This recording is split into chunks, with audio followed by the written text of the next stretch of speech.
Hello everyone, कैसे हो सभी के सभी। हेलो दोस्तों, कैसे हो। हाय हाय हाय हाय हाय हाय हाय, जोश मीटर, एनर्जी मीटर कैसा है। हाँ हाँ जी, प्यारे प्यारे मूर्ख बालक बालिकाओं, जल्दी से बताएंगे एनर्जी मीटर जोश मीटर कैसा है हम सबका, जल्दी बताओ।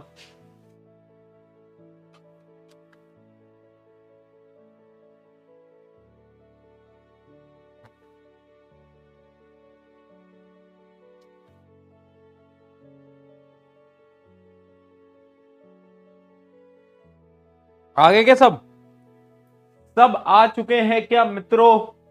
हाँ जी, आ गए सब, क्लास के अंदर है सब। कोई अभी घूम फिर तो नहीं रहा इधर उधर है। कोई भैया आराम से आएंगे, क्लास में लेट आएंगे। अरे भैया बहुत जरूरी चैप्टर चल रहा है, प्लीज टाइम पे आ जाया करो। इस चैप्टर में देरी मत करो वरना नंबरों में देरी हो जाएगी तुम्हारे, समझ रहे हो ना।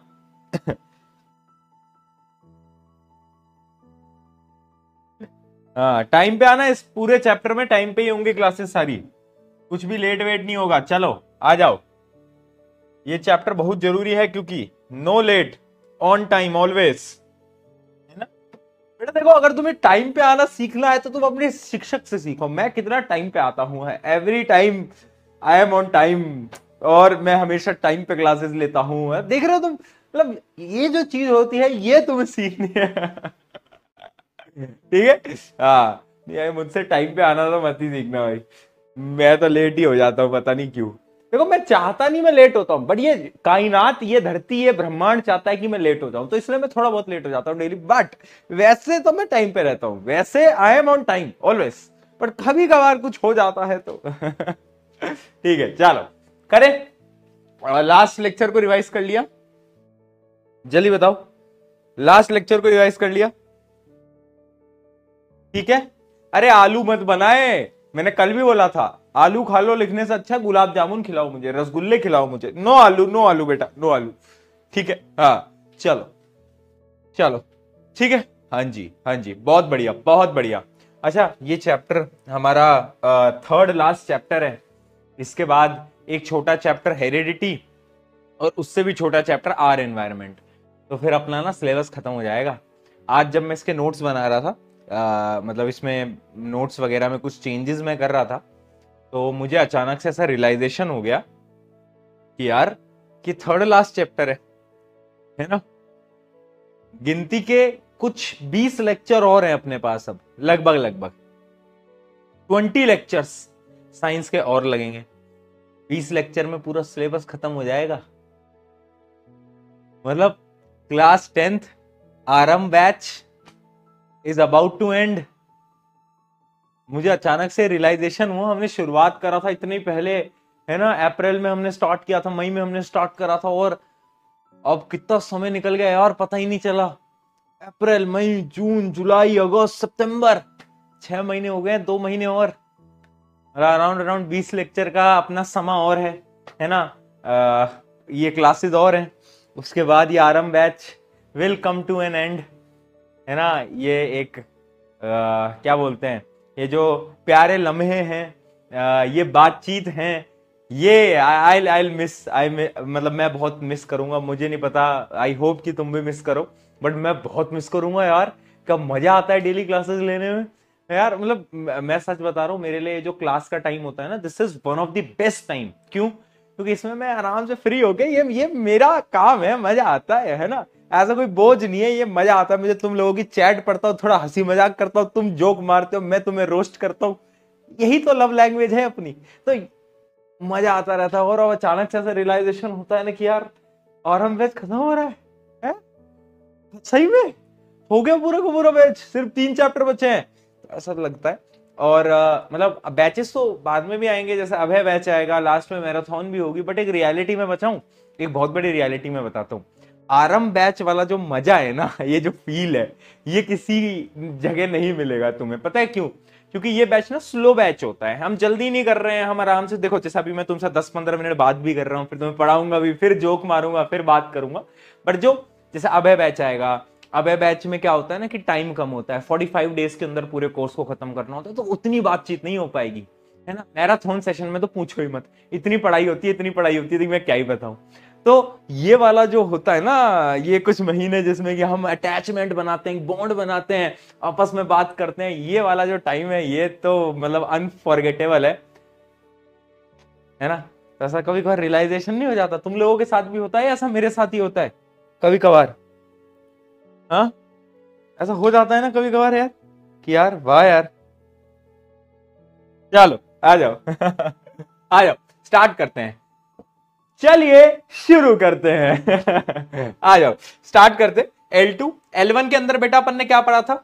L1 के अंदर हमने पढ़ा था कि जो कार्बन मोहतरमा थी वो इतनी एटीट्यूड में काहे रहती थी। तो कार्बन मोहतरमा ने पलट के बताया कि मेरे में एटीट्यूड इसलिए है क्योंकि मेरी प्रॉपर्टीज इतनी सारी हैं। तो मैंने पूछा कौन सी प्रॉपर्टी? पहले बोला मैं बनाती हूं कोवेलेंट बॉन्ड। रीजन याद रखेंगे क्यों बनाती है, 4 इलेक्ट्रॉन ले भी नहीं सकती, दे भी नहीं सकती, ठीक है। मैंने कहा और क्या प्रॉपर्टी है? उसने बोला मैं कैटिनेशन, बिल्लियों का देश बना देती हूं। मैंने कहा बिल्लियों का देश ये क्या होता है? कैटिनेशन यानी सेल्फ लिंकिंग प्रॉपर्टी। मैंने कहा ठीक है। और कह रहे कि मैं पॉलिमराइजेशन भी कर लेती हूं। मैंने कहा बहुत बढ़िया। और उसके अलावा ना मैं प्रॉपर्टी होती है आइसोमेरिज्म, वो भी शो करती हूं। मैंने कहा ओके। और उसके अलावा टेट्रावेलेंसी, मेरे 4 हाथ, मेरे 4 हाथ है ना। हाँ, तो ये कुछ प्रॉपर्टीज थी जिसकी वजह से कार्बन इतना ज्यादा स्पेशल है, राइट। कार्बन इतना ज्यादा स्पेशल इन कुछ प्रॉपर्टीज की वजह से है। आई होप ये सबको याद है ना। चलो याद है ना, सही है, सही है। चलो अब कार्बन की एक और प्रॉपर्टी आती है। कार्बन की प्रॉपर्टी खत्म ही नहीं हो रही है, जो कि होती है एलोट्रॉप। कार्बन एलोट्रॉप्स बनाता है। अभी एलोट्रॉप्स क्या होता है? एलोट्रॉप्स की पहले डेफिनेशन देखो, फिर तुम्हें समझाता हूं। आ जाओ पहले एक बार डेफिनेशन देखो। Allotropes are different form of the same element which have same chemical properties but different physical properties। यानी समझो एक एलिमेंट कार्बन, कार्बन के एलोट्रॉप्स कुछ ऐसे कंपाउंड होंगे जो कि बने तो कार्बन के ही हैं, केमिकल प्रॉपर्टीज सारी सेम है, but physical structure, physical property एकदम डिफरेंट। कहने को तो हम भाई हैं, है ना, हमारी मम्मी सेम है, लेकिन हमारे कैरेक्टर एकदम अलग अलग। जैसे कि होता है ना हर घर के अंदर, अगर आपका कोई बड़ा भाई, छोटा भाई, बड़ी बहन, छोटी बहन है, तो एक होता है एकदम पढ़ाई में होशियार, फ्रंट बेंचर, टॉपर, और एक दूसरा होता है नालायक, गधा, बैक बेंचर, है ना। सिबलिंग्स में ऐसा होता है ना। कहने को तो तुम केमिकल प्रॉपर्टी सेम है तुम्हारी, है ना, जीन्स वगैरह सब कुछ सेम आया, तुम्हारे पेरेंट्स सेम है, लेकिन फिजिकल प्रॉपर्टीज तुम्हारी बहुत अलग है ना। तो उन्हीं चीज को हम बोलते हैं एलोट्रॉप्स। उन्हीं चीज को हम क्या बोलते हैं बेटा? एलोट्रॉप। एलोट्रॉप, ठीक है। Chemical property same but physical characters जो हैं वो अलग अलग हैं। अब कार्बन के ना 3 एलोट्रॉप्स हैं आपके सिलेबस के अंदर जो कि हमें पढ़ने हैं। पहला है डायमंड। डायमंड ना कार्बन का एक एलोट्रॉप है, डायमंड। अगला है ग्रेफाइट। अच्छा मुझे बताओ ग्रेफाइट तुमने कहां देखा है? बताओ कहां देखा है? सेकंड वाले भैया हम ही हैं तुम वही हो क्या जिसको डंडे पड़ते हैं घर के अंदर?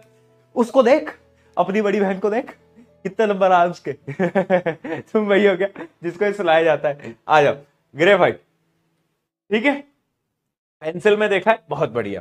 पेंसिल के अंदर होता है ग्रेफाइट। पेंसिल होगी सबके पास, अप्सरा की पेंसिल, उसमें क्या है? ग्रेफाइट। तो graphite is also made up of carbon. और एक होता है फुलरेन। फुलरीन क्या होता है? फुलरीन के बारे में हम आगे बात करेंगे, ये बड़ी खतरनाक चीज है, ठीक है। इसके बारे में बात करते हैं। सबसे पहले स्टार्ट करते हैं डायमंड से, कि भैया ये डायमंड, डायमंड है ना, डायमंड तो भैया वो है, डायमंड तो वो है हमारे जीवन में, है ना, रोशनी है हमारे जीवन की, डायमंड है वो। बट हम एक्चुअल डायमंड की बात करेंगे बेटा। यहाँ पर डायमंड का नाम सुनते ही लोगों को वो ख्याल आने लगते हैं। एक तो डायमंड होता भी कितना महंगा है, देखा तुमने, डायमंड की रेट बहुत महंगी होती है।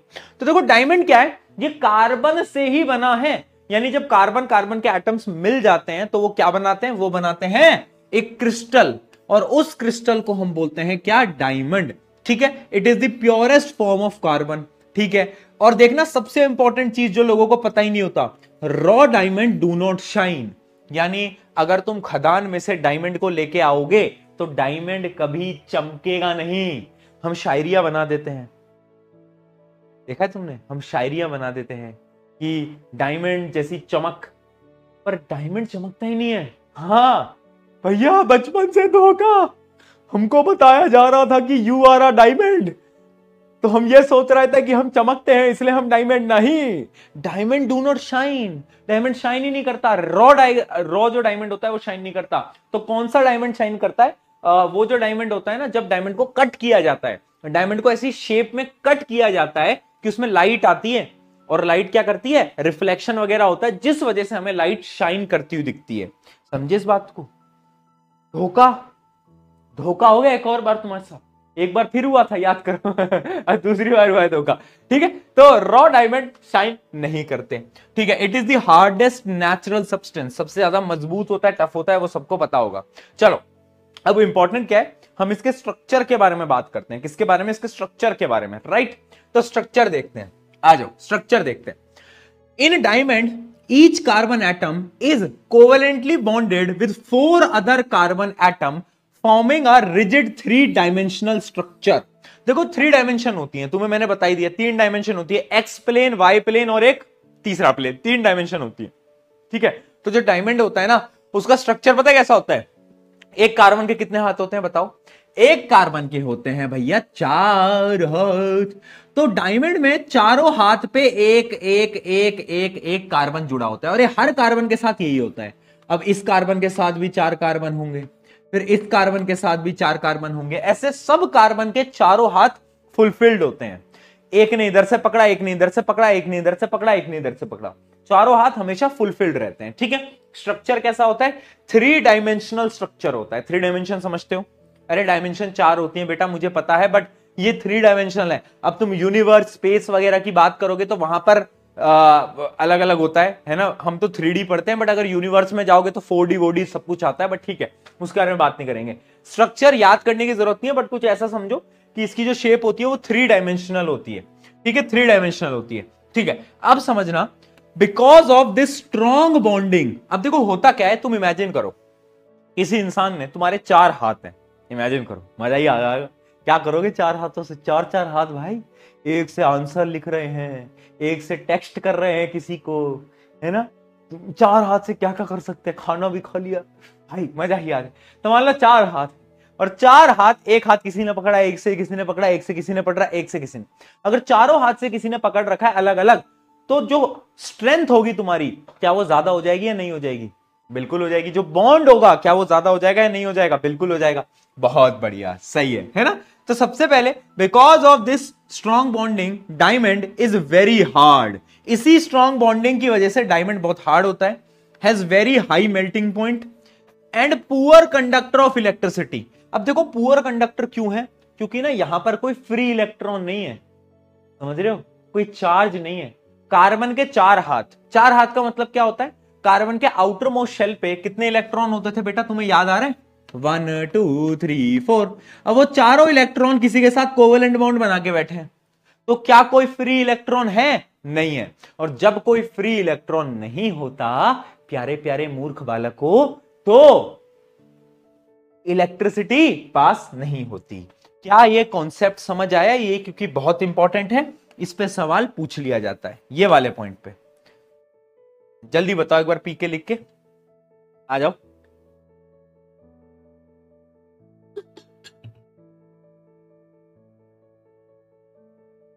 बताओ जल्दी।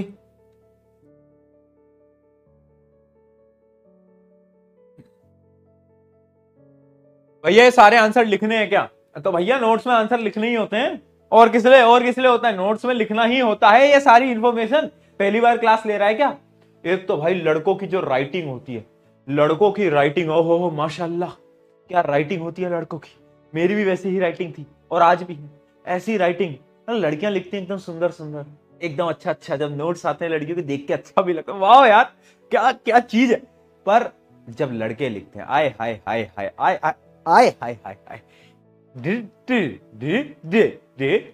मेरी राइटिंग तो फिर भी ठीक है।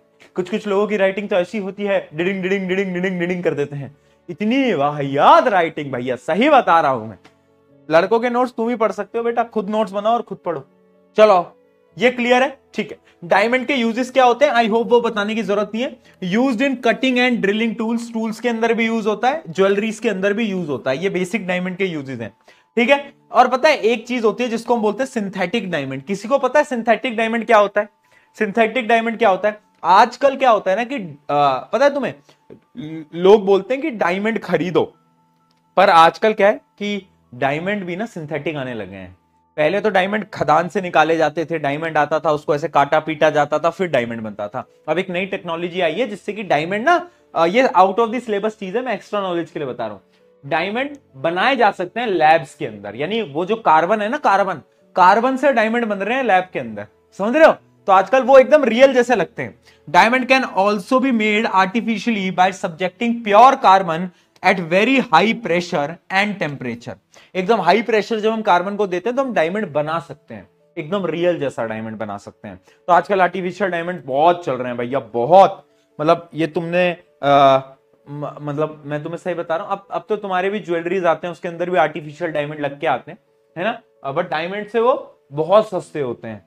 तो इसलिए जस्ट नॉलेज के लिए बता रहा हूं। चलो, ये चीज क्लियर हो गई। अब ग्रेफाइट की बात करते हैं। ग्रेफाइट कैसा दिखता है? पेंसिल की जो आगे की आपकी वो जो ब्लैक कलर का होता है वो ग्रेफाइट होता है। वो कैसा दिखता है? उसका कलर क्या होता है? ऑब्वियस ही बात है, ग्रेश ब्लैक होता है कलर। है ना? दिखता कैसा है? स्मूथ होता है, स्मूथ। देखा है तुमने? Smooth and slippery. अगर ऐसे टच करते हो ना तो ऐसा फिसलता है, तभी तो तुम लिख पाते हो उससे। Smooth and slippery to touch, है ना? ओपेक होता है, ओपेक यानी ट्रांसपेरेंट नहीं होता, ट्रांसपेरेंट नहीं होता, लाइट उसमें से पास नहीं कर सकती, ओपेक होता है। ठीक है, बहुत बढ़िया। लस्ट्रस होता है यानी शाइनी होता है, चमकता है ना? चमकता है ना, हल्का हल्का सा चमकता है, नहीं चमकता? ठीक है, बहुत बढ़िया। अब सबसे इंपॉर्टेंट चीज है कि इसका जो स्ट्रक्चर होता है बेटा, वो 2 डायमेंशनल होता है। तुम्हें अगर याद हो, डायमंड का स्ट्रक्चर जो था वो 3D था, वो 3D था, बट इसका 2D होता है। ये बहुत इंपॉर्टेंट डिफरेंस है, ठीक है? एक बच्चा पूछ रहा है, भैया आपके 10 मिलियन हो गए, डायमंड से डायमंड प्ले बटन कब आएगा? दोस्तों, जल्द ही डायमंड प्ले बटन शायद आ जाए, है ना? 10-15 दिन लगेंगे, बट आ जाएगा होपफुली। तो उसकी अनबॉक्सिंग करेंगे, आपको दिखाएंगे, मस्त मजेदार, है ना? मजा आएगा, देखेंगे, है ना? मिलके मिलके अनबॉक्सिंग करेंगे उसकी, ठीक है? 2 डायमेंशनल स्ट्रक्चर होता है इसका। अब इसका स्ट्रक्चर कैसा होता है? इसका स्ट्रक्चर ना लेयर ऑन लेयर होता है। जैसे मान लो एक कागज है, एक पेपर है, पेपर के ऊपर एक और पेपर रखा, उसके ऊपर एक और पेपर रखा, उसके ऊपर एक और पेपर रखा, ऐसे लेयर्स के हिसाब से ग्रेफाइट बनता है। तो आप देख सकते हो यहां पर, ये ना एक एक लेयर है, ये जो तुम देख पा रहे हो ना ऐसे, ये एक लेयर है। अब इस लेयर के ऊपर एक और लेयर रखी, इसके ऊपर एक और रखी, इसके ऊपर एक और रखी, एक लेयर के ऊपर दूसरी, दूसरी पे तीसरी, तीसरे पे चौथी, चौथी पे पांचवी, पांचवी पे छठी, ऐसे ये लेयर्स रखी जाती हैं, ठीक है? ये क्या है? ये कार्बन है सारे, ये कार्बन जुड़े हुए हैं, कार्बन कार्बन कार्बन कार्बन, ऐसे कार्बन कार्बन कार्बन कार्बन और से जुड़े होते हैं। तो अलग अलग अलग अलग कार्बन जुड़े होते हैं, ठीक है? Each carbon atom is bonded with 3 other carbon, यानी जो एक कार्बन है उसके 3 हाथ यहां पर भरे रहने वाले हैं, पर एक हाथ खाली है। अच्छा, एक हाथ खाली का क्या मतलब है? बोलो बोलो। यानी एक इलेक्ट्रॉन खाली है, क्या ये दिमाग के अंदर आया भिड़ू? समझे समझे? 4 इलेक्ट्रॉन, 4 हाथ, 3 हाथ भरे हैं, एक खाली, एक इलेक्ट्रॉन फ्री, एक इलेक्ट्रॉन बच गया भैया ग्रेफाइट का। चलो, बहुत बढ़िया, बहुत बढ़िया, ये इंपॉर्टेंट है। Each carbon atom is bonded with 3 other carbon atom in a same plane, ठीक है? Forming a hexagonal arrangement. Hexagon पता है सबको? हेक्सागोन का स्ट्रक्चर पता है ना सबको? हेक्सागोन क्या होता है? ये होता है ना हेक्सागोन, जिसकी 6 साइड होती हैं, 1 2 3 4 5 6, याद होगा सबको? ठीक है, बहुत बढ़िया। हेक्सागोन के अरेंजमेंट में, ठीक है, दीज हेक्सागोन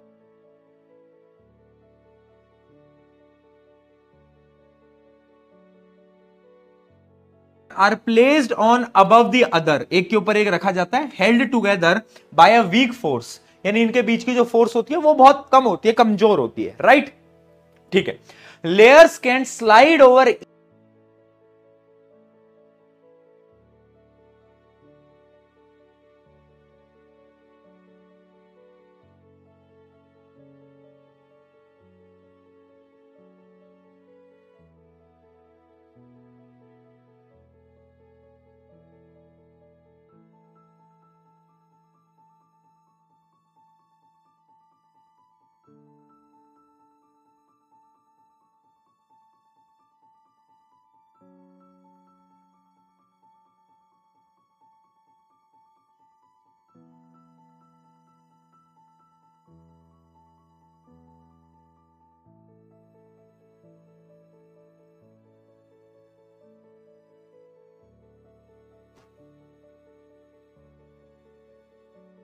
हाँ जी, ठीक है, ठीक है। अब हाँ जी, कहां तक समझ लिया था, कहां तक समझ लिया था दोस्तों?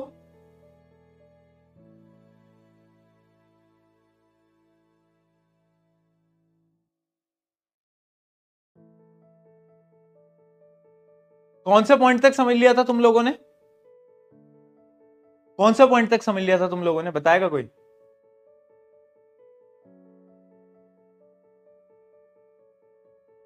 सेकंड पॉइंट, ठीक, ठीक है, बहुत बढ़िया, बहुत बढ़िया।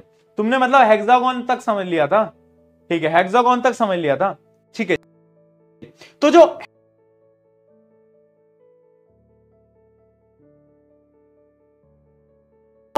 इसका क्या होता है, स्ट्रक्चर होता है, वो स्ट्रक्चर मैंने आपको बनाकर दिखा भी दिया।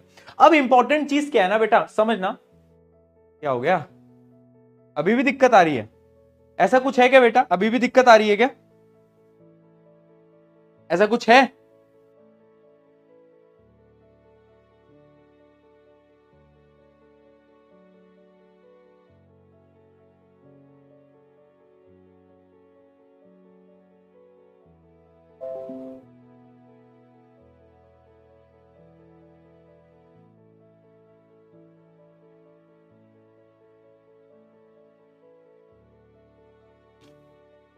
आई होप अब नहीं आना चाहिए। जो तुम कह रहे थे बीच में जो दिक्कत आई थी, आई होप, क्योंकि मेरे एंड से अब कुछ भी नहीं है। चलो आओ। तो क्या मैं तुम्हें बता रहा था, क्या बता रहा था मैं, कि जो स्ट्रक्चर होता है वो हेक्सागोनल होता है। अब समझना, एक लेयर के ऊपर दूसरी लेयर। तो अब ये जो दोनों लेयर है ना बेटा, एक लेयर ये, एक लेयर ये, एक लेयर ये, एक लेयर ये, देखना ये जो दोनों लेयर हैं, अब इन दोनों लेयर के बीच की जो फोर्स है, अब जो इन दोनों के बीच की फोर्स है वो बड़ी वीक होती है, वो बड़ी वीक होती है। जैसे कि तुम यहां देख सकते हो, held together by a weak force. इन दोनों के बीच की फोर्स बहुत वीक है, इसलिए क्या होता है, ये आपस में ना ऐसे स्लिप कर जाते हैं। देखो ये ऐसे स्लिप कर जाते हैं। इसी वजह से जो ग्रेफाइट होता है ना, ग्रेफाइट, ग्रेफाइट होता है ना, ग्रेफाइट, समझ रहे हो, वो जो होता है वो स्लिपरी होता है। Layers can slide over each other, that is why graphite is soft and slippery. तो अब समझ आया स्लिप क्यों कर जाता है बेचारा, यह है रीजन। रीजन समझ आ गया, रीजन, हाँ, बहुत बढ़िया, बहुत बढ़िया, ठीक है ना, स्लिप कर जाता है इस वजह से। चलो अब इसका स्ट्रक्चर क्या है, ऑब्वियस सी बात है, अगर एक कार्बन के 3 हाथ भरे हुए हैं तो एक इलेक्ट्रॉन बचा होगा। अब मुझे खुद बताओ, अगर इसके पास एक फ्री इलेक्ट्रॉन है उसका क्या मतलब है?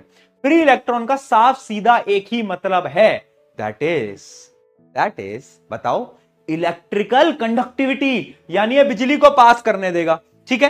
These free electron makes graphite a good conductor of electricity. याद रखना है ना, ये एक नॉन मेटल है। अगर हम, तुम्हें याद होगा मेटल नॉन मेटल पढ़ा था, graphite is a good conductor of electricity and it is a non metal. Exception याद आया, बहुत बढ़िया, एक्सेप्शन याद है, भूल गए, भूल गए, इतनी जल्दी भूल गए?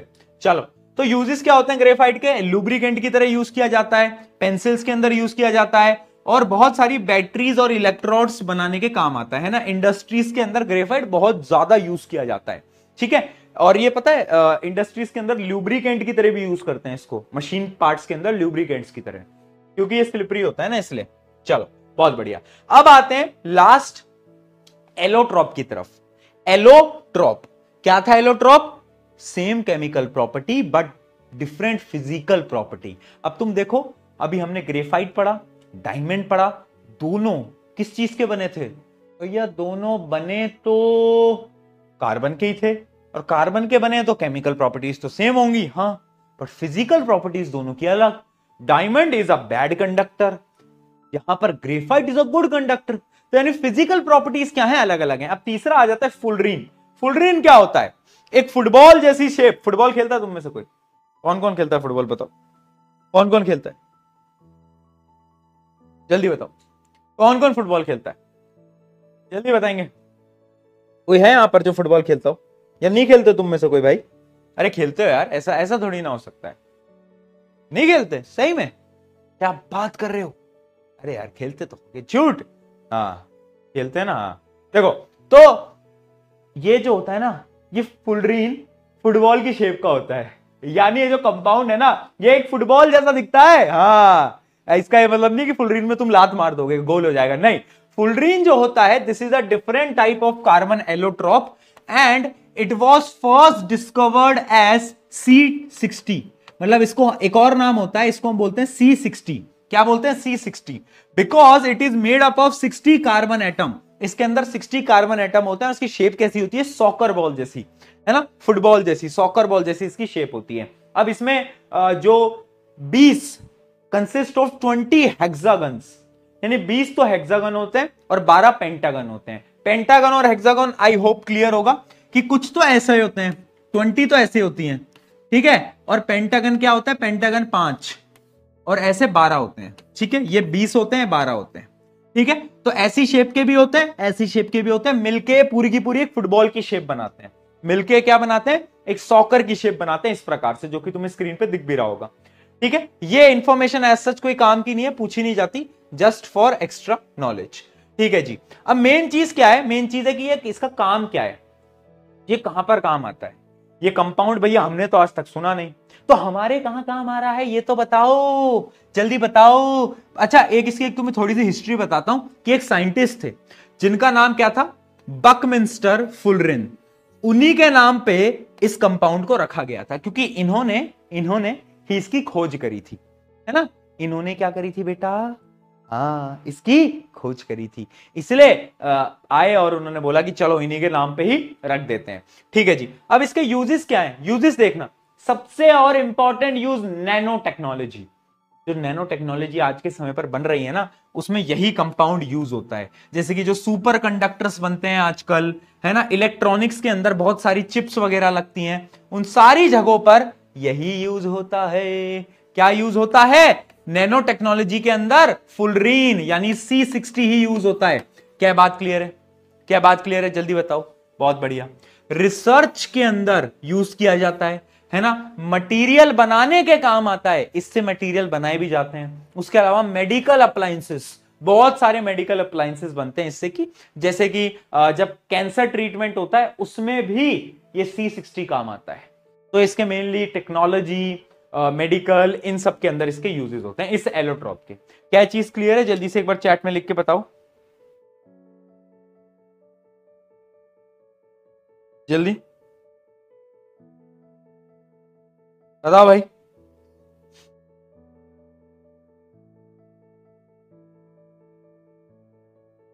Done?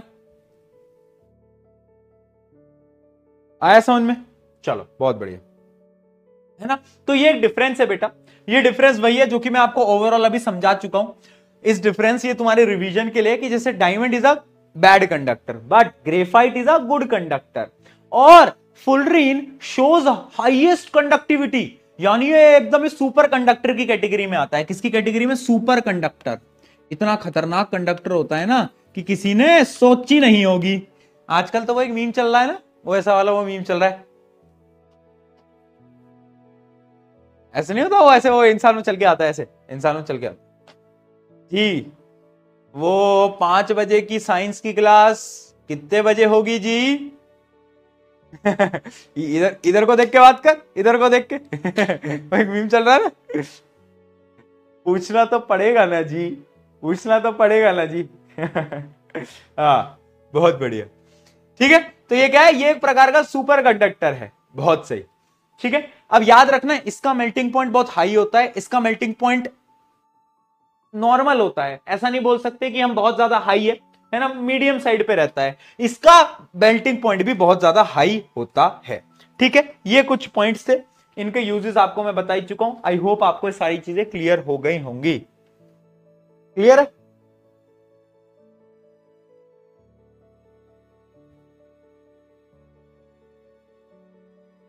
Digraj sir, Digraj sir ने इसकी एक्टिंग करके दिखाई थी क्लास में, है?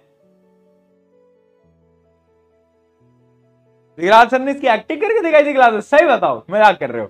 कसम से? अच्छा, वाह यार, ये वाले मीम की एक्टिंग करके दिखाई दिगराज सर ने क्लास में? सही बताओ, वाह यार।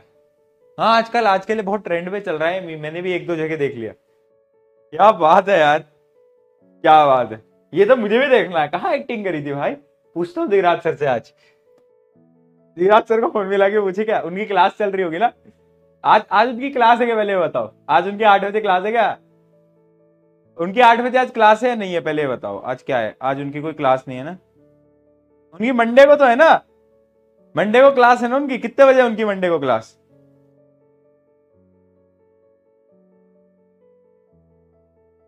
आज है क्लास? नहीं होगी ना आज तो, आज तो फ्राइडे है ना। आज का है, मुझे बताओ उनकी मंडे को कितने बजे क्लास होती है। उनको फोन मिला के पूछते हैं, दिगराज सर वो मंडे की आपकी 5 बजे वाली क्लास 5 बजे कब है? 5 बजे। रुको तो रुको, अब मजे लेंगे, अब आएगा मजा। आह, रुक जाओ रुक जाओ।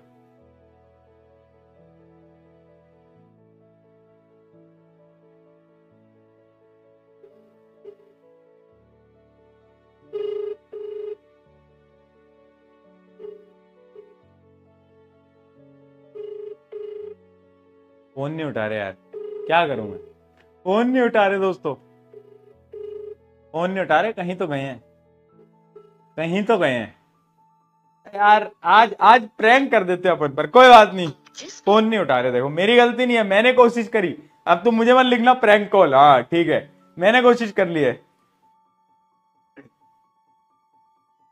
चलो आ जाओ, ठीक है, ये चीज क्लियर है। अगर फोन आएगा तो कर लेंगे बात। चलो आओ कुछ क्वेश्चन देखते हैं।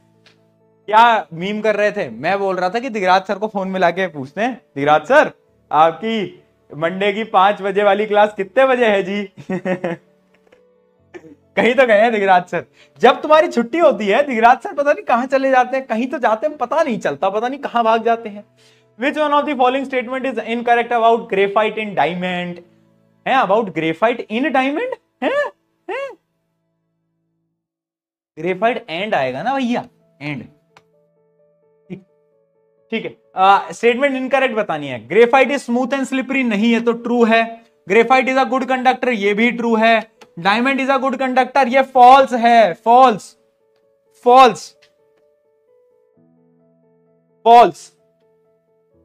ठीक है जी, चलो जी।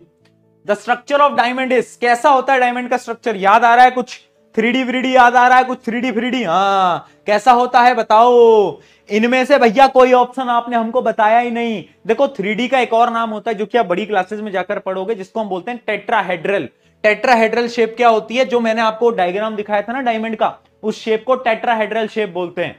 ठीक है, बड़ी क्लासेस में जाके पढ़ोगे। अगर आप केमिस्ट्री लेते हो 11th और 12th के अंदर, नहीं 12th के अंदर आता है ये चैप्टर, तो उसके अंदर आप पढ़ते हो टेट्राहेड्रल शेप।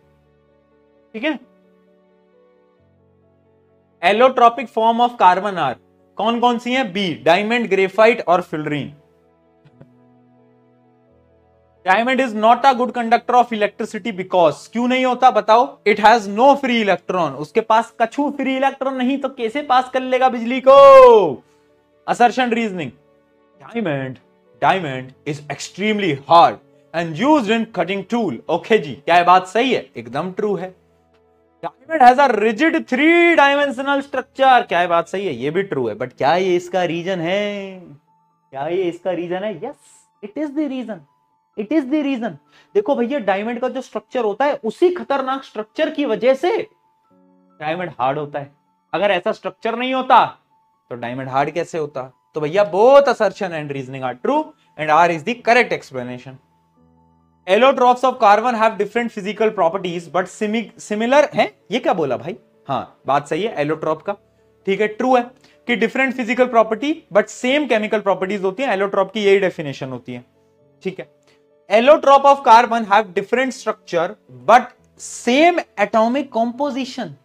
स्ट्रक्चर तो अलग अलग है, बट क्या सेम एटॉमिक कॉम्पोजिशन होगा? बताओ भाई सोच के, ये बहुत प्यारा सवाल है, सोच के बताओ। यार दिगराज सर कॉल नहीं कर रहे हैं आज, लग रहा है कहीं व्यस्त ही है।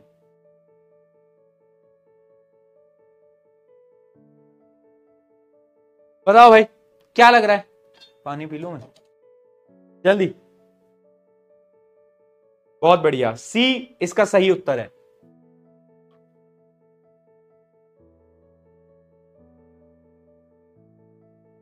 जिस उसने सी लिखा है ना बेटा, बहुत बढ़िया, सही है। क्यों है सी? ऑब्वियस सी बात है यार, ये तो गलत हो गई ना, रीजन तो रीजन ही रॉन्ग है। Allotrope of carbon have different structure but same atomic composition. Atomic composition same नहीं होता यार, किसी में ज्यादा कार्बन है, किसी में कम कार्बन है। अब तुम्हें अगर वो फुलरीन याद है, फुलरीन किस किस को फुलरीन याद है? फुलरीन में कितने कार्बन थे? C60, 60 कार्बन थे। तो सबका कॉम्पोजिशन अलग अलग है भाई, केमिकल प्रॉपर्टी सेम है बट कॉम्पोजिशन अलग अलग है। चलिए, तो सी उत्तर एकदम सही है। क्वेश्चन देखते हैं। A student is comparing properties of different allotropes of carbon, including diamond and fullerene. Okay ji, what are allotropes? अब देखो क्वेश्चन पूछा एलोट्रॉप क्या होते हैं? ये वो कंपाउंड होते हैं जिनकी केमिकल प्रॉपर्टीज तो सेम है बट फिजिकल स्ट्रक्चर अलग अलग। ठीक है, how do they differ from each other, यानी डायमंड और फुलरीन कैसे अलग अलग होते हैं?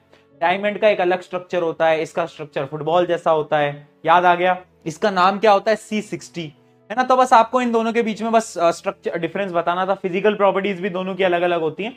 ठीक है, how do structures of diamond and fullerene contribute to their different properties?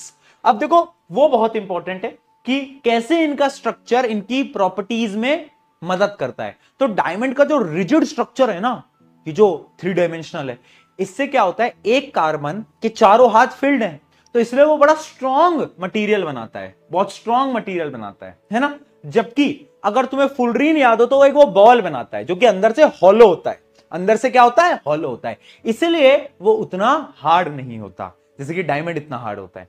ठीक है, तो स्ट्रक्चर बहुत इंपॉर्टेंट है। Diamond rigid 3 dimensional structure makes it hard, वो हार्ड बनाता है और ट्रांसपेरेंट बनाता है। While fullerene spherical structure gives them unique property such that high reactivity and conductivity. ठीक है जी, क्लियर?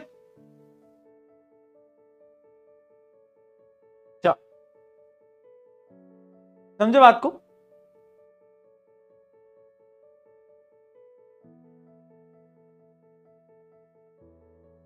सही है। एक और क्वेश्चन देखते हैं। Number of free electron in each carbon atom in the graphite are, हर कार्बन पे कितने इलेक्ट्रॉन फ्री होते हैं? एक हाथ फ्री था ना, तो आंसर क्या आ जाएगा? 1। अबे ये तो महबूबा है। महबूबा तुम कहां से आए यहां? ये वही है बेटा, चिंटू लाल की महबूबा जिसने धोखा दिया था, याद आ रहा है? ये वही है, ये वही है। जब तुम बड़ी क्लास में जाओगे, जब तुम 11th में जाओगे ना, तो एक स्टोरी और आएगी अगर तुम फिजिक्स पढ़ोगे तो, जिसके अंदर महबूबा का कमबैक होगा बेटा। महबूबा के नहीं, चिंटू लाल का कमबैक होगा। महबूबा तो जा चुकी थी बट महबूबा लौट के आएंगी। वो कहानी 11th में सुनाई जाती है, वो तो आगे पढ़ोगे कभी आओगे तो। चलो, fullerene is an allotropic form of carbon, carbon की फॉर्म होती है। Structure of 2 different form of carbon are below, identify 2 type. ये बताओ ये दोनों स्ट्रक्चर किसके हैं? अगर तुम ध्यान से देखोगे, इस पे तो लेयर पे लेयर, लेयर पे लेयर, लेयर पे लेयर, लेयर पे लेयर, लेयर पे लेयर कहां चढ़ती थी? ग्रेफाइट। और ये देखो ये क्या है? Diamond, diamond, diamond. तो पहला होगा ग्रेफाइट, दूसरा होगा डायमंड। ठीक है, ये आएगा इसका सही उत्तर। और ये दोनों रिलेटेड कैसे हैं आपस में? ये दोनों एक दूसरे के एलोट्रॉप हैं। क्या है? एलोट्रॉप।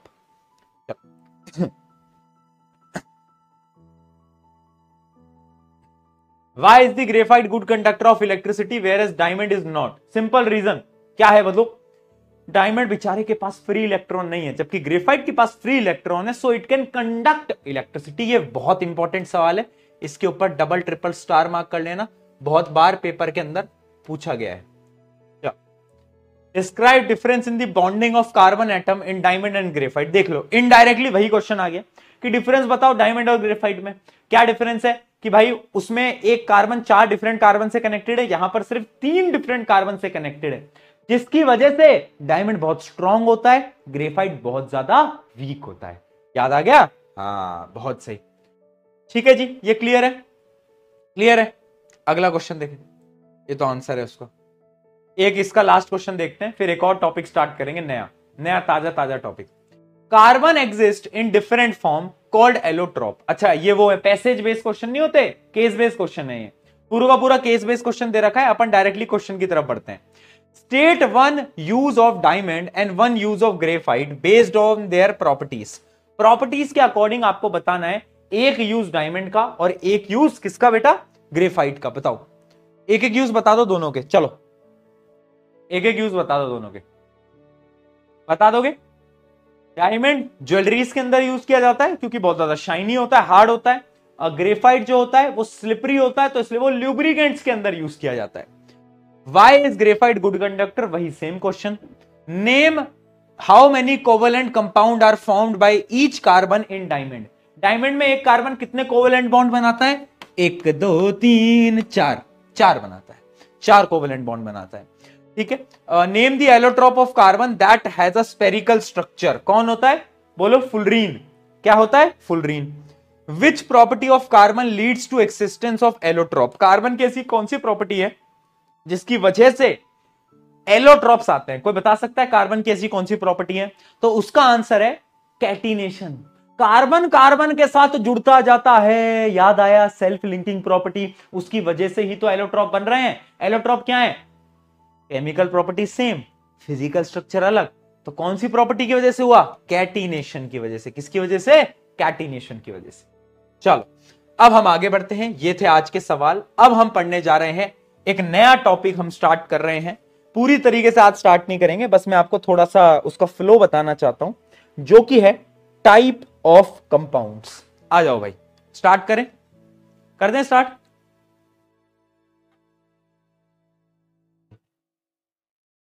बात बात में छुट्टी कर दो। क्यों कर दो छुट्टी? तुम्हारी पेपरों में छुट्टी हो जाएगी, तेरी छुट्टी हो जाएगी, समझ रहा है बात को? ठीक है,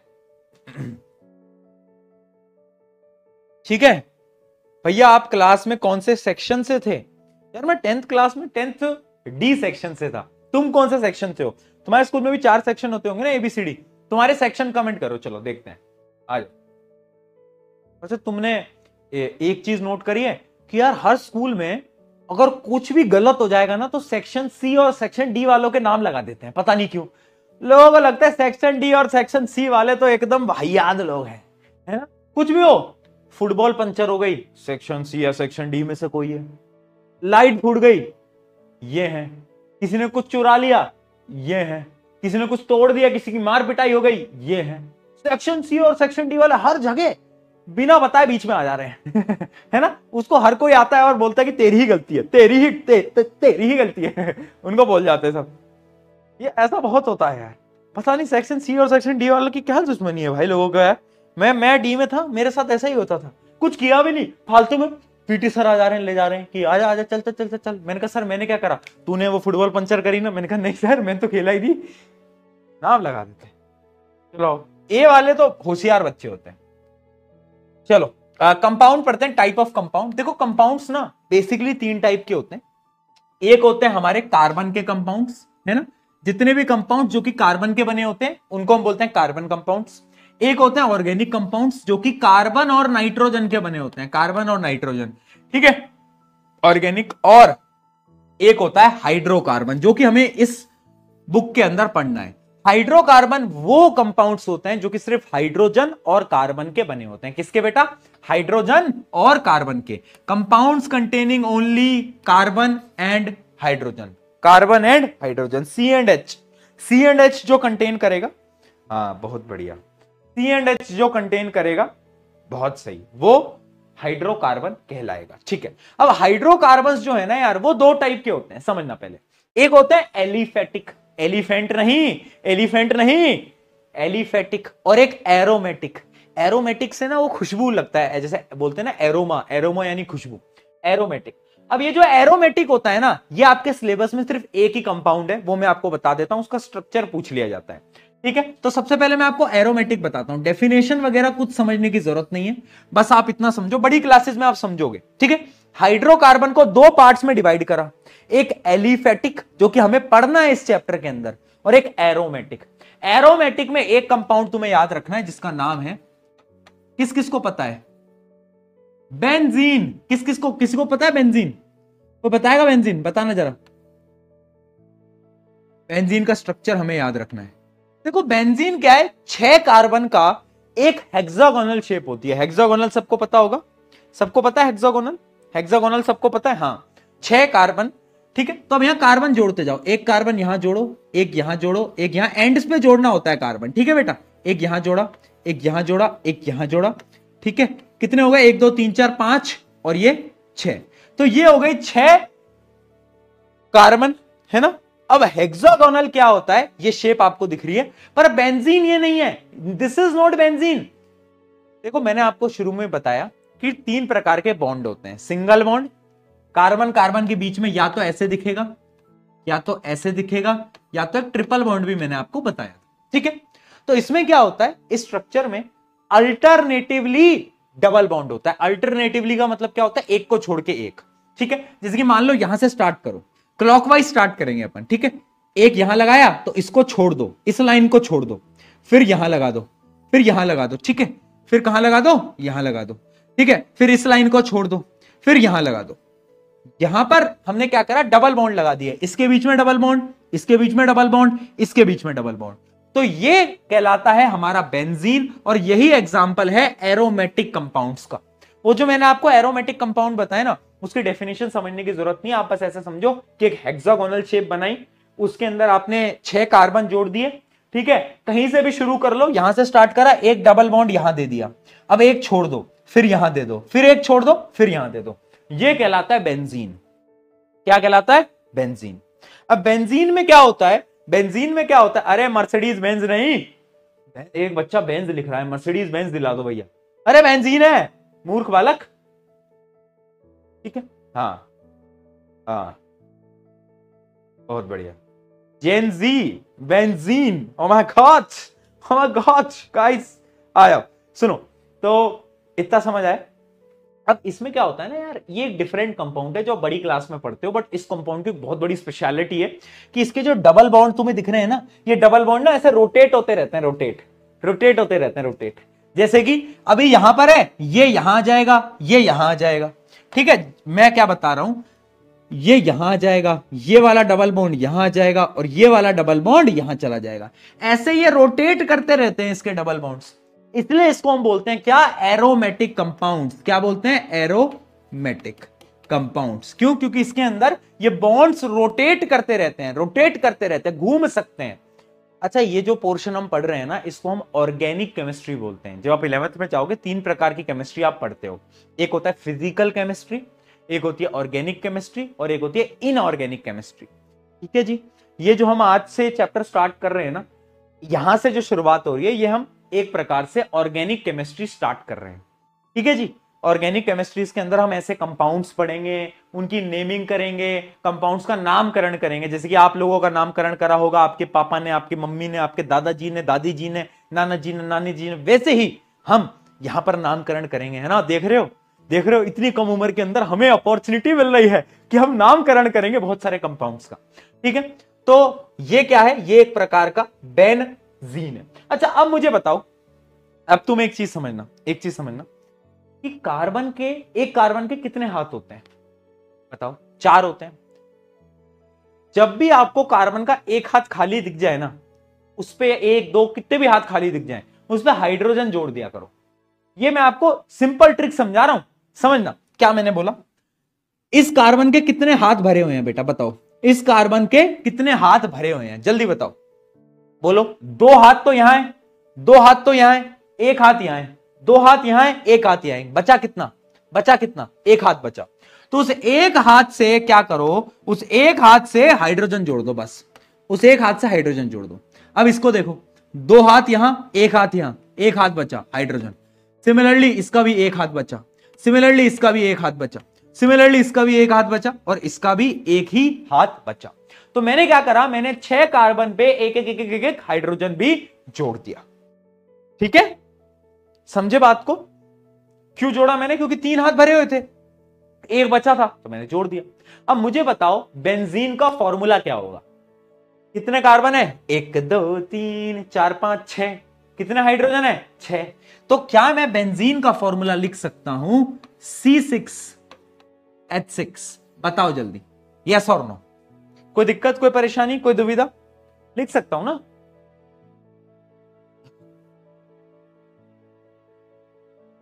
समझे बात को, समझ नहीं आया, क्या समझ नहीं आया बेटा, बताओ। अरे बेटा तू बात मेरी समझ, मैं क्या कह रहा हूं, देखो हम पढ़ रहे हैं hydrocarbon. Hydrocarbon is the compound जिसमें सिर्फ या तो हाइड्रोजन होगा या तो कार्बन होगा। अब मैंने कार्बन तो जोड़ दिए, बचा क्या था, हाइड्रोजन जोड़ना बचा था। अब मैंने देखा हाइड्रोजन में वहां वहां जोड़ सकता हूं जहां पर जगह होगी। अब कार्बन के 4 हाथ हैं, 3 हाथ तो यहां पर जा चुके हैं, एक हाथ बचा है हाइड्रोजन जोड़ दो, एक हाथ बचा है हाइड्रोजन जोड़ दो। ऐसे सब में मैंने एक एक हाथ पे हाइड्रोजन जोड़ दिया, क्योंकि मुझे हाइड्रोकार्बन कंपाउंड बनाने हैं ना, जो सिर्फ हाइड्रोजन और कार्बन के बने होने चाहिए। ठीक है जी, क्या बात क्लियर है? बताओ। ठीक है जी, बहुत सही, बहुत सही। तो ये आपका एरोमेटिक कंपाउंड का पोर्शन है। ठीक है, अब अगर मैं वापस से आता हूं एलिफेटिक कंपाउंड्स पे, किस पे बेटा? एलिफेटिक कंपाउंड्स पे। एक मिनट पानी पी लूं।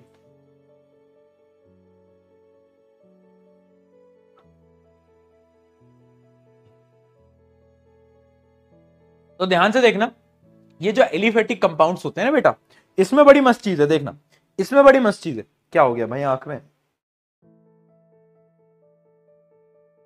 हाँ, एलिफेटिक कंपाउंड्स में बड़ी मस्त चीज है क्या, कि ये डिफरेंट डिफरेंट टाइप के हैं, और पूरे चैप्टर में हमें यही पढ़ना है।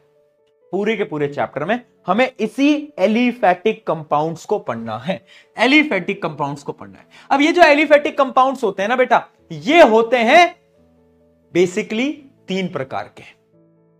कौन कौन से? समझना, मैंने आपको बॉन्ड, कितने बॉन्ड बताए थे मैंने आपको? 3 प्रकार के bond, single bond, double bond, triple bond. अब समझो, अगर कार्बन कार्बन के बीच में अगर सिंगल बॉन्ड है, तो उस कंपाउंड को मैं बोलता हूं एल्केन। क्या बोलता हूं? एल्केन। यहां पर बहुत सारे नाम आपको याद करने पड़ेंगे। अगर कार्बन कार्बन के बीच में डबल बॉन्ड दिख जाए, उसका नामकरण कर देना एल्कीन।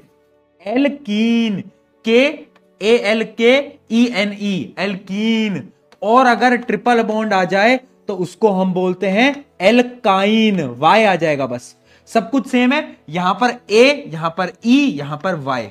ठीक है, तो कैसे याद करोगे? सिंगल बॉन्ड ए, डबल बॉन्ड ई, तीसरा वाई, एल्केन, एल्कीन, एल्काइन। ठीक है, तो एलिफेटिक जो कंपाउंड्स हैं वो 3 प्रकार के होते हैं। अगर कार्बन कार्बन में सिंगल बॉन्ड आ जाए तो भैया एल्केन, अगर डबल आ जाए तो एल्कीन, और अगर ट्रिपल आ जाए तो एल्काइन। क्या ये कहानी हमको समझ आई? अरे मूर्ख बालक बता दो। चलो बहुत बढ़िया। ठीक है, अब यहां पर थोड़ी सी कहानी और है। एक टर्म होती है सैचुरेटेड कंपाउंड, अनसैचुरेटेड कंपाउंड। अच्छा मुझे बात बताओ, ये सैचुरेशन का मतलब क्या होता है? सोचो, व्हाट इज सैचुरेशन? देखो, जब हम पढ़ रहे होते हैं, ओह इतना तो तुम पढ़ ही नहीं पाते, मैं तो भूल गया था। हम पढ़ रहे होते हैं और 10 मिनट में हम सैचुरेटेड हो जाते हैं है ना? हाँ, तो 10 मिनट में तुम पढ़ते पढ़ते सैचुरेटेड हो गए। सैचुरेटेड मतलब तुम्हारा दिमाग भर गया। तुम कह रहे हो भैया बस करो यार, मेरा दिमाग सैचुरेटेड हो चुका है, भर चुका है। क्या उसमें मैं और इंफॉर्मेशन डाल सकता हूं? नहीं डाल सकता। तो सैचुरेटेड कंपाउंड्स वो है जो कि भर चुके हैं, अनसैचुरेटेड जो कि अभी भरे नहीं है। तो मुझे इनको देख के बताओ, इनमें से कौन सा सैचुरेटेड होगा, कौन सा अनसैचुरेटेड होगा? बताओ। चलो चलो बोलो। बहुत बढ़िया। देखो बेटा, अगर तुम ध्यान से देखोगे, इसमें सिंगल बॉन्ड है ना? इसमें सिंगल बॉन्ड है, और बाकी जो इसके हाथ होंगे, उन हाथों पे तो हाइड्रोजन जुड़ा होगा, है ना? देखो, बाकी हाथों पे तो हाइड्रोजन जुड़ा होगा। देखना, देखो कार्बन के 4 हाथ, एक यहां था, 1 2 3, इसका एक यहां था, 1 2 3। ठीक है, तो अगर आप एल्केन की बात करो, सिंगल बॉन्ड वालों की बात करो, यार वो तो सैचुरेटेड है ना बेचारे, उनके सारे हाथ भरे हुए हैं, सब में सिंगल बॉन्ड है। देखो सिंगल बॉन्ड को तोड़ा नहीं जा सकता, ये रियलिटी है। सिंगल बॉन्ड अगर है ना, मान लो तुम्हारे जीवन में एक ही इंसान है, तो वो बॉन्ड स्ट्रांग होता है, वो टूटता नहीं है। बट अगर यहां पर डबल बॉन्ड बन रहा है, 2 रिश्ते बन रहे हैं, तो टूटने की संभावना बन जाती है फिर उसके बाद। समझो बात को। तो अगर यहां डबल बॉन्ड है या फिर ट्रिपल बॉन्ड है, तो ये टूट सकता है और यहां पर हाइड्रोजन जुड़ सकता है, हाइड्रोजन जुड़ सकता है। ये बॉन्ड टूट जाएगा, डबल से सिंगल हो जाएगा, ये ट्रिपल से डबल हो जाएगा और हाइड्रोजन जुड़ जाएगा। यानी यहां पर एडिशन की पॉसिबिलिटी है, यहां पर चीजों को जोड़ सकते हैं। तो क्या मैं इन दोनों को अनसैचुरेटेड बोल सकता हूं? बताओ, क्या मैं इन दोनों को अनसैचुरेटेड बोल सकता हूं और इसको मैं सैचुरेटेड बोल सकता हूं? कोई दिक्कत, कोई परेशानी, कोई दुविधा है तो एक बार बता दो, और नहीं है तो पी के लिख दो। चलो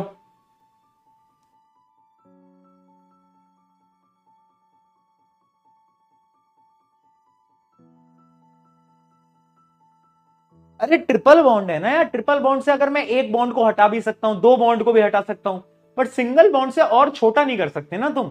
सिंगल बॉन्ड तो सिंगल बॉन्ड है, इससे ज्यादा करोगे तो बॉन्ड ही टूट जाएगा ना, फिर तो कंपाउंड ही अलग हो जाएगा, कंपाउंड ही अलग हो जाएगा, है ना। क्या बात समझ पाए? दिगराज सर का फोन आ रहा है। हेलो दिगराज सर, मैं क्लास में हूँ यार। अच्छा क्लास में हूँ, बताओ। मैं, बच्चे ऐसा कुछ पूछ रहे हैं आपसे कि दिगराज सर से पूछो कि ये मंडे वाली 5 बजे वाली क्लास कितने बजे है जी? ये पूछ रहे हैं यार वो। इधर को इधर को पेच वेच लूज हो गया क्या? वो पूछ रहे 5 बजे वाली क्लास कितने बजे है जी, तो इनको बता दो यार। तेरा पेच लूज हो गया क्या?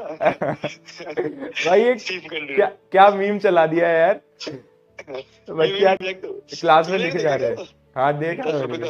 हाँ बस वही है। आज क्लास में लिखे जा रहे हैं सब कि 5 बजे क्लास कितने बजे होगी। आज क्लास बहुत दिन बाद ली हो क्या तुम?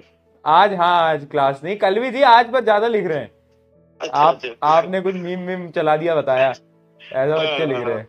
हाँ ठीक है भाई, 5 बजे वाली क्लास 5 बजे ही होगी, और कब होगी? 5 बजे होगी ना, पूछना तो पड़ता है, पर पूछना पड़ता है। ठीक है ठीक है भाई, कहाँ घूम रहे हो? पर ये भी पूछ रहे हैं कहाँ घूम रहे हो छुट्टियों में? अभी तो तुम्हें पता है, वहीं तो था मैं।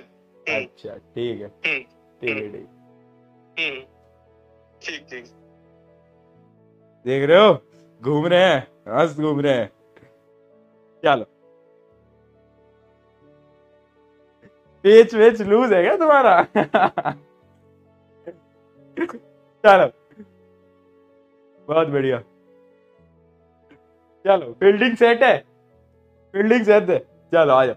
ठीक है, तो ये समझ में आ गया, सैचुरेटेड अनसैचुरेटेड समझ आ गया, एल्केन एल्कीन एल्काइन समझ आ गया।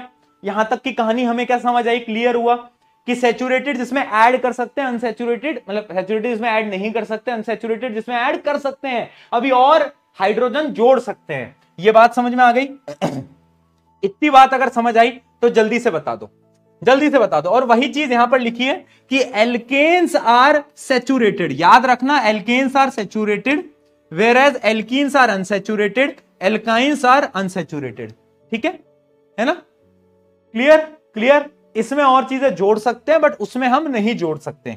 चलो चलो, कल से अब हम नेमिंग स्टार्ट करेंगे बेटा, और नेमिंग समझने के लिए ना मैं बहुत आपको एक बेसिक सी चीज दिखाता हूं। कहां गई बेसिक सी चीज भाई? एक टेबल थी ना, कहां गई वो टेबल यार? एक टेबल है, हाँ ये रही ना कोने में, आ जाओ। एक एक मैं आपको टेबल बता रहा हूं बेटा। ये टेबल जो है ना, ये कल नेमिंग से पहले आपको मैं एक होमवर्क दे रहा हूं आज, कि इस टेबल को ना प्लीज याद करके आना। ये टेबल क्या है? अगर आपको एक कार्बन दिख जाए, अब देखो नामकरण करने जा रहे हैं, जैसे बच्चे का नाम होता है ना, मान लो एक बच्चे का नाम हमने रोहित रखा, तो जैसे पंडित जी आते हैं, वो बोलते हैं कि इसका जो पहला अक्षर होगा इसका वो आर से होना चाहिए, किसी का पी से होना चाहिए, किसी का के से होना चाहिए, ए से होना चाहिए। तो जैसे पंडित जी पहला अक्षर बताते हैं ना, वैसे यहां पर हमने पहले अक्षर डिफाइन कर रखे हैं। अगर मुझे एक कार्बन दिख जाए तो पहला अक्षर मेरा होना चाहिए मिथ। आगे की कहानी कल बताऊंगा, बट अभी तुम पहले अक्षर याद रखना। ये एस्ट्रोलॉजी है या साइंस? समझो, पहला अक्षर मिथ होना चाहिए। क्या होना चाहिए बेटा? मिथ। अगर दो कार्बन दिख जाएं, अब मैं आगे के अक्षर कल बताऊंगा, अभी तुम इतना समझो, है ना, क्योंकि थोड़ा सस्पेंस बिल्ड होना चाहिए ना, कि भैया कल क्या करेंगे, मजा ही आ जाएगा। थोड़ा सस्पेंस रखो, कल अपन नामकरण करेंगे, एक्साइटेड रहो भाई, पहली बार जीवन में तुम्हें अवसर प्राप्त हो रहा है नामकरण करने का। ठीक है, तो जैसे अगर दो कार्बन दिख जाएं तो हम बोलते हैं इथ। इथ आगे बाद में बताऊंगा। तीन दिख जाएं तो प्रॉप, प्रॉप प्रॉप, है ना। चार दिख जाए तो ब्यूट, ब्यूट बट नहीं है, ब्यूट ब्यूट, इसको ब्यूट बोलते हैं। क्या बोलते हैं? ब्यूट। ठीक है, ये प्रॉप, इथ, मिथ, ये ब्यूट।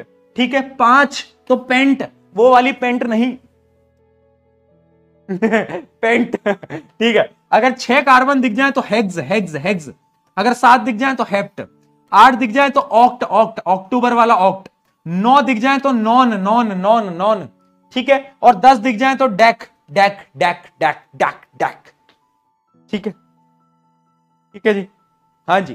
तो एक carbon meth, eth, prop, but, but but नहीं but, pent, hex, hept, oct, non, deck.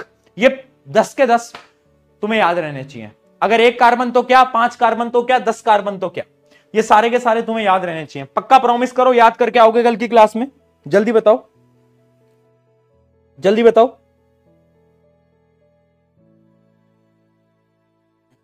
करोगे? कर दी सबने प्रॉमिस?